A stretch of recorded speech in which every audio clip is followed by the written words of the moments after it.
Sebelumnya, nama budaya. Pada pertemuan kali ini kita akan membahas pertemuan yang sudah kita lalui. Pertemuan kali ini kita akan memasuki bab 3, yaitu tentang klasifikasi sila. Yang pertama itu ada klasifikasi sila berdasarkan jenisnya, atau klasifikasi sila menurut jenisnya. Itu ada dua. Yang pertama itu adalah Pakati sila, dan yang kedua adalah Panyati sila. Jadi jangan sampai bertukar, ada Pakati, ada Panyati. Nah, saja yang pertama itu adalah Pakati sila. Pakati sila itu adalah sila alamiah, sila yang tidak dibuat oleh manusia. Jadi maksudnya itu sila itu udah ada. Sila itu nggak ada yang membuat, aturan itu tidak ada yang membuat.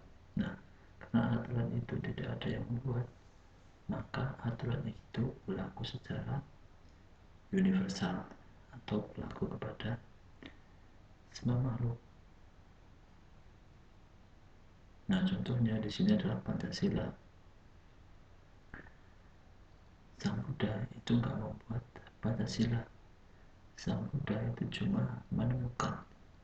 Namanya menemukan berarti tanpa dibuat, itu udah ada.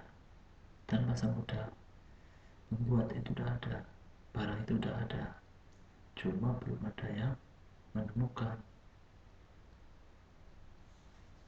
Nah, Pancasila Buddhis itu termasuk dalam Pakati sila, karena aturan atau disiplin Pancasila merupakan panduan atau standar dari norma-norma perilaku baik dalam kehidupannya berlaku universal. Itu jadi intinya Pakati sila itu adalah sila yang alamiah, sila yang tidak dibuat. Nah, Sang Buddha cuma menemukan.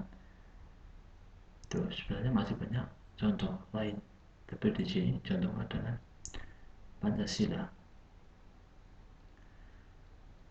Nah, mengenai Pancasila itu udah kita bahas yang kemarin. Nah, terus yang kedua itu adalah Panyati. Nah, Panyati berarti kebalikan dari Pakati. Kalau tadi Pakati itu dibuat oleh kalau Pakati itu tadi tidak dibuat atau alamiah, kalau Panyati berarti dibuat oleh manusia. Atau di sini dikatakan Panyati sila itu adalah sila yang dibuat manusia berdasarkan kesepakatan atas dasar tujuan-tujuan tertentu. Jadi sila atau aturan itu dibuat oleh manusia atau sekelompok orang. Contohnya di dalam masyarakat. Dalam masyarakat itu ada aturan-aturan. Contohnya adalah kayak adat istiadat. Nah, adat istiadat itu kan dibuat dengan kesepakatan bersama di dalam masyarakat itu, dengan tujuan supaya menjadi desa itu menjadi lebih baik, tempat itu menjadi lebih baik. Nah, contoh gampangnya aja misalnya kayak di sekolah ini, sekolah kita. Nah, sekolah kita itu memiliki banyak aturan. Nah, aturan itu dibuat oleh manusia, dibuat oleh sekelompok orang, atau dibuat oleh kepala sekolah dan pengurus-pengurus yang lain, dengan tujuan supaya kita semua menjadi lebih baik. Nah, itu contoh gampangnya ada di sekolah kita. Nah, dimanapun tempatnya itu pasti ada aturan. Tuh, bahkan di rumah kita itu juga pasti ada aturan.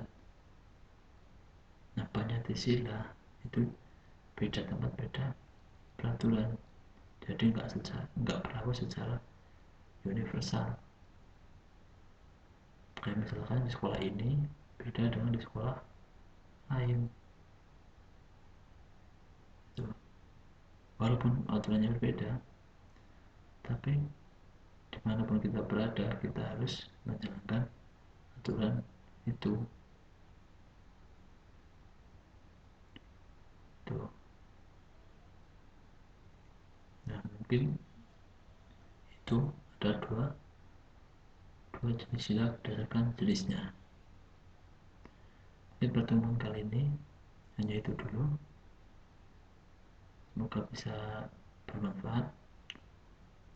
Akhir kata dari Bapak, selamat malam.